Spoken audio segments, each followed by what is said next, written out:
yo Rabbim, bilaman. Sen meni sabrimni sinayapsan, bilaman.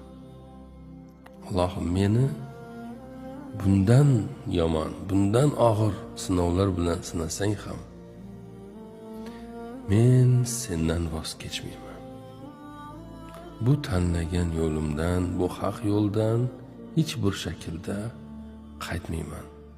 Qanday sinasang sinagin, qanday azob bersang, qanday qiyinchiliklarga duchor qilsang, ya'ni qanday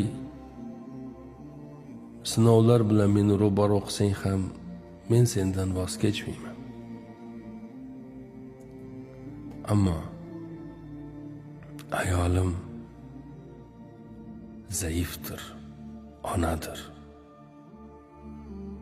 Farzandlarim hali norasiydadir, kichikdir, kuchsizdir, irodasizdir. Ular chidolmay qolishi mumkin. Robbim o'zing yordam bergin, deydi.